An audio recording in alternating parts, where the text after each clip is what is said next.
कृष्ण गुरु देवाय। हम सब जाति नहीं, बिरादरी नहीं, गोष्ठी नहीं, जड़ नहीं, हम सब मात्र कृष्णदास आत्मा हैं। इस अनमोल वचन के रचयिता कृष्ण गुरु प्रभु ईश्वर का आविर्भाव सन 1934 में जेठ मास की शुक्ल अष्टमी को पिता रविदेव और माता माया देवी के घर अज्ञात गांव नसत्र में हुआ था। जन्म से ही गुरुदेव ने विभिन्न कार्यों के माध्यम से अपने परिवार और ग्रामीणों को अपनी दिव्य शक्ति का दर्शन कराया। कृष्ण गुरु सेवाश्रम की स्थापना का भी एक इतिहास है। 16वीं सदी में एक दैविक घटनाक्रम के तहत महापुरुष शंकरदेव के शिष्य मनोहर देव ने सुवर्णकुर के किनारे नसत्र धाम की स्थापना की थी। कृष्ण गुरु ईश्वर की साधना का मुख्य स्थान बना यही सुवर्णकुर। 12 वर्षों की कठोर साधना के बाद गुरुदेव ने 1974 में रास पूर्णिमा के पवित्र दिन कृष्ण गुरु सेवाश्रम के नाम से इस तीर्थ स्थल की पुनः स्थापना की और आध्यात्मिकता, एकता और सद्भाव की नींव रखी। गुरुदेव ने असम के साथ ही विभिन्न राज्यों और विदेश के लाखों भक्तों को कृष्ण गुरु नाम की महिमा से अवगत कराया और ईश्वर की भक्ति का मार्ग दिखाया। गुरुदेव ने सनातन धर्म के मार्गदर्शन से सच्चे मानव निर्माण के मार्ग को सुदृढ़ किया। गुरुदेव का महान उद्देश्य एकता, समानता, मित्रता, धैर्य, ज्ञान और करुणा के माध्यम से विश्व शांति स्थापित करना है।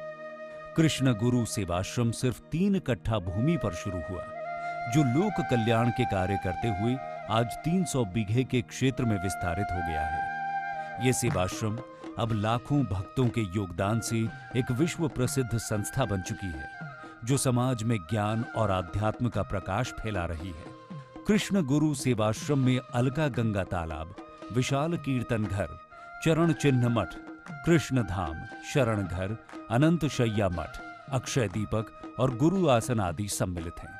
1974 में विश्व शांति के लिए 7 दिन कृष्ण गुरु एक नाम अखंड कीर्तन की शुरुआत की गई और 1988 में 1 महीना एक नाम कीर्तन का शुभारंभ किया गया। अब हर साल 7 दिन और हर 12 वर्षों में विश्व शांति के लिए कृष्ण गुरु एक नाम अखंड कीर्तन आयोजित किया जाता है, जिसमें देश विदेश से अनगिनत श्रद्धालु और भक्त समर्पण और सेवा की भावना से कीर्तन में शामिल होते हैं। कृष्ण गुरु ईश्वर ने स्कूली शिक्षा के साथ आध्यात्मिक ज्ञान के महत्व को समझा और सामान्य शिक्षा के साथ आध्यात्मिक शिक्षा को भी अनिवार्य किया। उन्होंने 1992 में कृष्ण गुरु कॉलेज, 1994 में कृष्ण गुरु विद्या ज्योति विद्यालय और 2009 में कृष्ण गुरु विज्ञान और प्रौद्योगिकी संस्थान की स्थापना प्राचीन गुरुकुल के मॉडल पर की। बच्चों और माता पिता के बीच संबंध को आदर्श बनाने के लिए महाप्रभु कृष्ण गुरु ने हर साल 25 अक्टूबर को आदि गुरु सेवा दिवस के रूप में मनाने का संदेश दिया।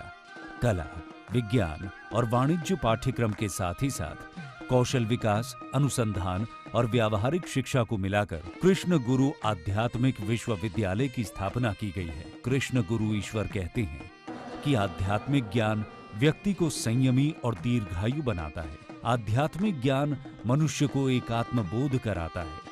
एकात्म बोध ही जगत में शांति का मूल मंत्र है। इसलिए शिक्षण संस्थानों में आध्यात्म की शिक्षा अनिवार्य है। कृष्ण गुरु ईश्वर के महाप्रयाण के पश्चात सारी जिम्मेदारी उनके योग्य पुत्र गुरु कृष्ण प्रेमानंद प्रभु को सौंप दी गई। गुरु कृष्ण प्रेमानंद प्रभु ने अपने पिता के दिए दायित्व को भली भांति संभाला। गुरु ईश्वर ने कहा है कि ईश्वर साधना और जन कल्याण के कार्य समानांतर रूप से होने चाहिए, तभी ईश्वर साधना फलदायी होगी। देश विदेश से अनगिनत लोग शांति की खोज में, मनोकामना पूर्ति की आस में आध्यात्म के प्रणेता कृष्ण गुरु सेवाश्रम में आते हैं। कृष्ण गुरु सेवाश्रम लाखों भक्तों की सेवा और आस्था का स्थान, भक्ति और शैक्षिक आंदोलन का ध्वजवाहक बन गया है। इस पवित्र स्थान से भक्त अपने हृदय में गुरुवाणी ले जाते हैं। हमारे माननीय प्रधानमंत्री नरेंद्र मोदी जी के नेतृत्व में आज जब पूरा देश अपने समृद्ध विरासत पर गर्व के पंच प्राण के साथ आजादी के अमृत काल में आगे बढ़ रहा है, कृष्ण गुरु प्रभु ईश्वर का विराट संदेश हम सभी को निरंतर ऊर्जा देता है। कृष्ण गुरु के कार्य और विचार हमें प्रेरक प्रकाश पुंज की तरह दिशा दिखाते हैं, जिनमें सबके कल्याण और उत्थान का भाव समाहित है। जय कृष्ण गुरु, जय कृष्ण गुरु।